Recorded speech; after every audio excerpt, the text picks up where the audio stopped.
to say that for a long time. Serbia is committed to opening a commercial office in Jerusalem this month and to move its embassy to Jerusalem in July. That's fantastic. That's a big thing. That's a very big statement, and we appreciate that very much. It's taken tremendous bravery by the President of Serbia and the President of Kosovo, who are with me today, two highly respected people, to embark on these talks and to come to Washington to finalize these commitments. By doing so, they've made their countries, the Balkans, really an incredible area of some of the most beautiful land in the world. But they've made the world safer. I look forward to seeing Serbia and Kosovo prosper as we work together on economic cooperation in the region going forward. I look forward to going to both countries someday in the not too distant future. We have a thing called a campaign going on right now, so I think we better devote a little time to that. But we look forward to it. But we're very proud of these two great leaders and for getting this done, and their people are very proud of them, maybe more importantly. And truly it is historic. So I want to thank you both, and if you'd like to sign, you could start, and we'll start the process.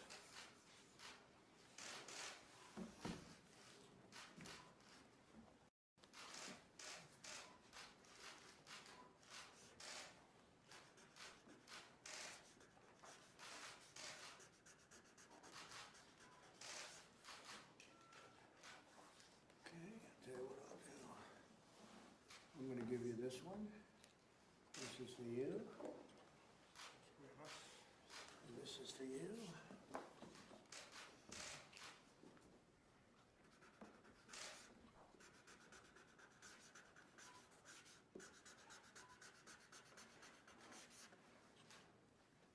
That's for you. That's for you. Thank you. Thank you very much.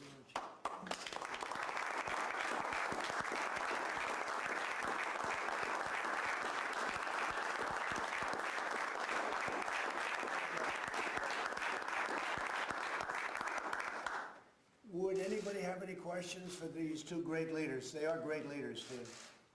Yes, because can I ask when, gentlemen, it would be possible to expect normalizing ties politically between your two countries? Sure. Would you like to respond, or I could have somebody else? Robert, would you like to talk about that? So I think that the focus here, and I don't want to step on President Vučić or Prime Minister Hoti, but I think today is about normalization of economic ties, and it's really a fantastic step that the two peoples have taken, both Kosovo and Serbia, and it's taken a lot of effort. I think that's a first step, and I think down the road, as those economic ties grow, I think there will be political solutions to outstanding issues. But today we want to focus on the normalization of economic relations between the companies, the opening of border crossings, investment by the United States in both Kosovo and Serbia, deals between Kosovo and Serbia on recognizing each other's diplomas and licenses so that a dentist who's trained in Kosovo can perform his practice or her practice in Serbia and vice versa. So I think there's just a lot of amazing steps that we're taking here. And so I think the focus today is on the economic normalization, and our feeling is that that's going to lead to breakthroughs on the political front in the future. It's going to really bring them together. Rick Grinnell, please. I think everybody knows that we've been stuck politically in this issue for decades, and many times fighting about symbolic things. And what President Trump did from the very beginning is say, let's flip it. Let's figure out how to do economics first. You can't pay your rent and you can't buy food with symbolism, but you can when you have a job. And from the very beginning, what President Trump said is, let's give them a little taste of the Trump economy. Let's show them how to develop economics, how to take industries and grow them, and let's see if the concentration on economics and job creation can unstick the political stuff. That remains to be seen, but I think one of the great parts of this agreement is over the next year, we have a freeze on the recognition and derecognition campaigns. That means over this next year, we can see job growth and job creation really take hold in the region, and then a year from now, judge us on where the political process goes. Thank you, Rick. And speaking of job growth, I think it's important to say that our unemployment rate dropped all the way down to 8.4%. It was just announced an hour ago. And that is many, many months ahead of schedule. They said you won't break 10% at least until next year sometime. And we just hit 8.4%, and we're going down rapidly, plus a lot of jobs were produced. But very important, we just broke the 10% mark, and that wasn't going to happen until January, February, March maybe. And so we're at 8.4%, and that starts to sound much more normal. We're recovering from the China plague, and they are too, by the way. They got hit very hard. Every country did almost. 188 countries got hit. But 8.4% is an incredible number, way ahead of schedule, way ahead of schedule. So again, any other questions for the two gentlemen? Sir, what was your role, Mr. President, in bringing about this economic agreement, and why did it take decades to get to the point that we are at today? Well, I can tell you that it took decades because you didn't have anybody trying to get it done. We've been working on this for almost from the beginning of the administration, and you had some deep-seated feelings and long-term feelings, and there was a lot of fighting, and now there's a lot of love, and that's the way it's going to be. I think they're going to have a tremendous relationship, and the economic is going to bring them together. It's going to unify the two countries, and it was just something that was so obvious to me right from the beginning. And Rick Grinnell, I think in particular, he would talk about it all the time. He didn't understand why this had to be, and he was right. And he brought them together with Robert and with Jared and Avi. So many people were involved, but it just seemed to be such a natural fit. And I think you're going to see some really tremendous things are going to happen. In addition, it's going to be great economically for both countries.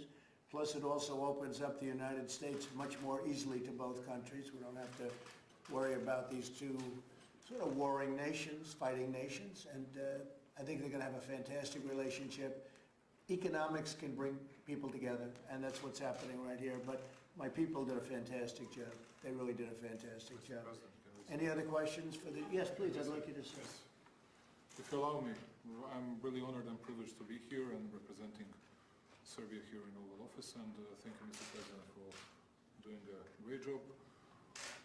When I say great job, I really mean it, because your people and you wanted to engage yourself into a matter that, as a matter of fact, very few people wanted to do, and also your commitment to stabilize the region and to bring peace and stability into the region is something that we appreciate a lot. It's something of an utmost significance for us. But speaking about economy, of course, speaking about politics, we haven't resolved all our problems. There are still a lot of differences between us, but this is a huge step forward, and I'm once again profoundly grateful to you and to your people that you successfully got us here. And we didn't speak about many items that we signed today, but for us it's very important that we are going to have a unified economic zone in an entire Western Balkans, which will bring us to the real economic results for the benefit and for the sake of all our people. Once again, Mr. President, we appreciate and we respect your role, and if I may use or misuse this opportunity to extend an invitation to you to visit Serbia. The last US president that visited Serbia was Jimmy Carter because of Tito's funeral. Come to Serbia and you'll see the most hospitable reception, and you'll see how people of Serbia will react to that. Once again, many thanks to you, many thanks to Rick, to Jared, to Mr. Pence, to Robert O'Brien, to all the people that dedicated their time and bringing us here to Oval Office. Thank you once again. Congratulations. Thank you very much. Please. If I may, Yes, Mr. President. please. So thank you very much for your exceptional role and for your great team that we came to this point. I think absolutely this is a great moment for Kosovo and for the region. I think we made a huge step forward toward full normalization of relations that should lead eventually to mutual recognition between the two countries. We are fully committed to work together to improve people's lives, to create new jobs in the region, and we fully believe in your administration We share the same values of freedom, democracy, and open market economy. So we are looking forward to start implementing this agreement as soon as possible. Going to be very successful. We have no doubt. Absolutely. We have no doubt. It's too bad this couldn't have happened many years ago, but you needed somebody to That's right. work it and bring it together. So congratulations to both. Mike Pence, please. Well, Mr. President, I just want to extend all of our congratulations to the President of Serbia and the Prime Minister of Kosovo.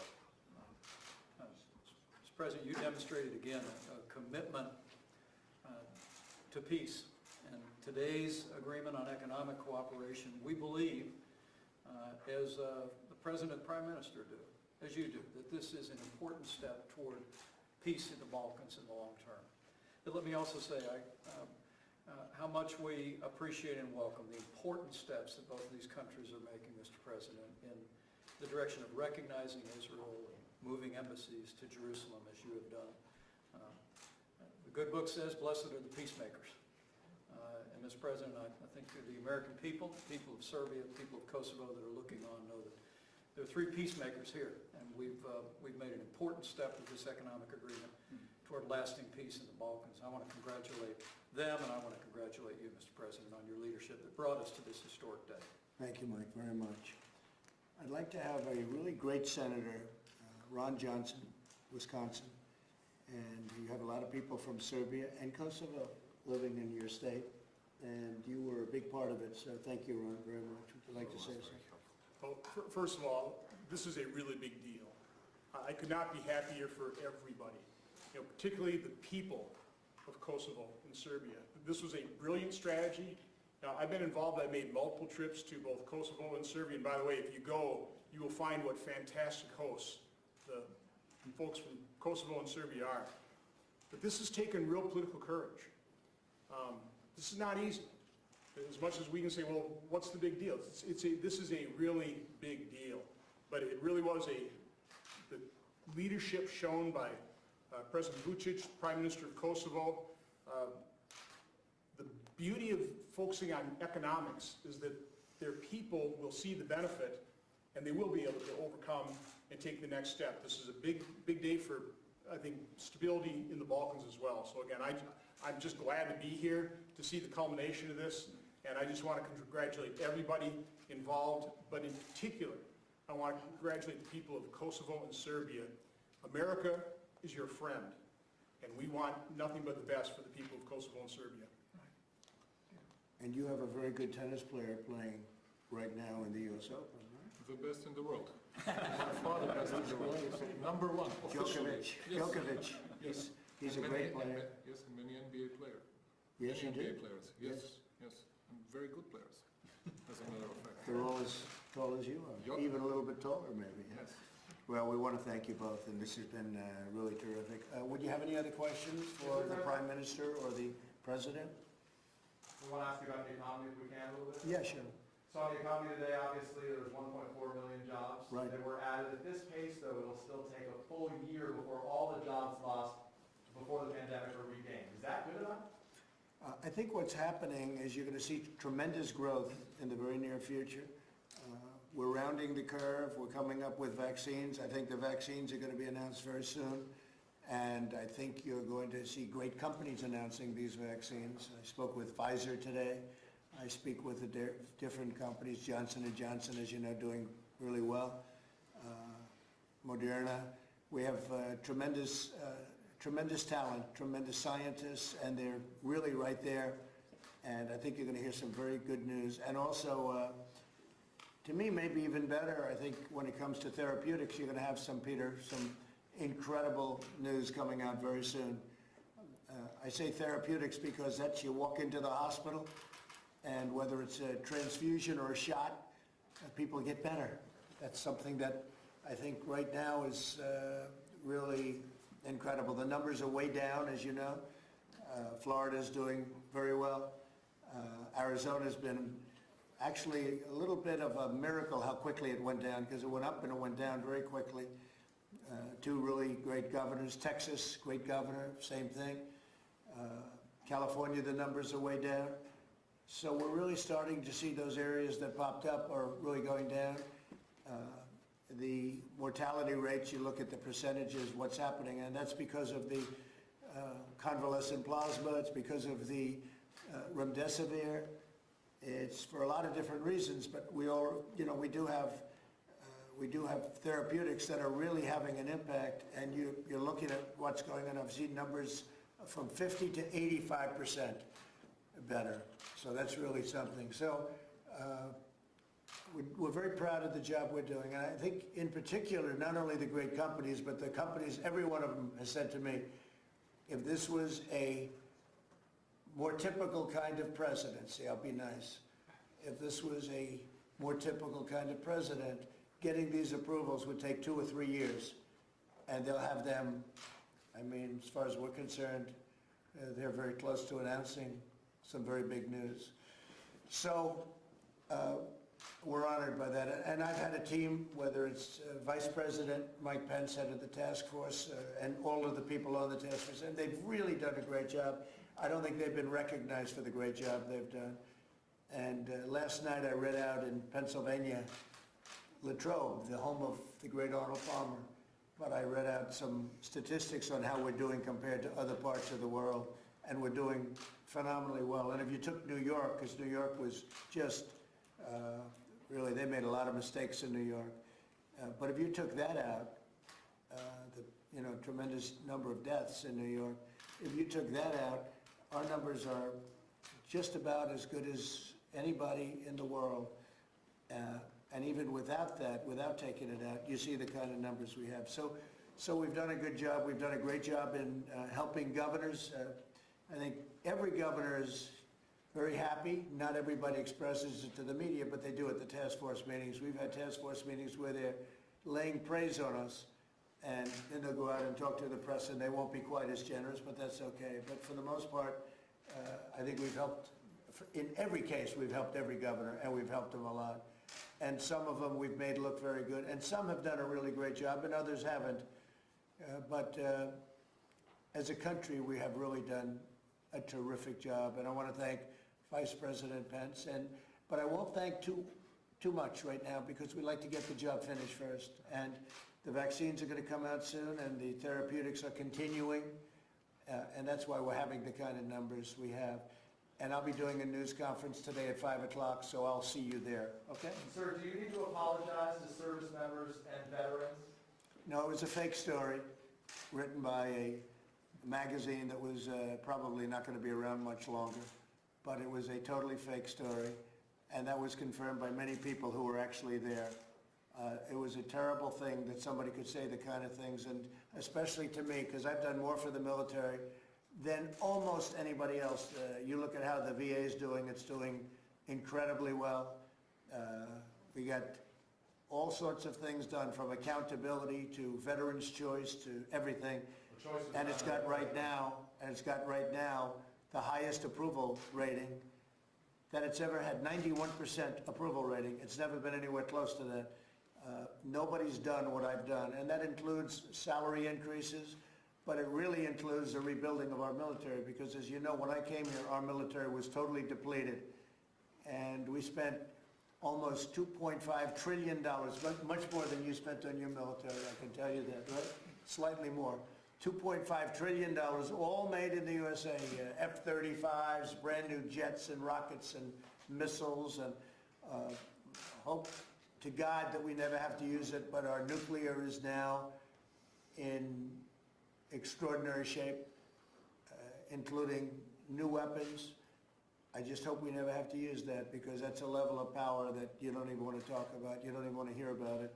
So it's a fake story, and it's a disgrace that they're allowed to do it. And very interestingly, I hate to bring up his book, but John Bolton, no friend of mine, I thought he was, didn't know too much about what he was doing. He didn't do a good job, but he wrote a book, and he talks about this incident, and he doesn't mention it. And frankly, a lot of reporters, even some pretty bad ones, they read that, and that was the end of the story. There's nobody that considers the military, and especially people that have given their lives in the military, to me, they're heroes. To me, they're heroes. It's even hard to believe how they could do it, and I say that. It's so, the level of bravery. And to me, they are absolute heroes. Thank you very much, everybody. Thank you. Thank you. Mr. President, about people who were captured.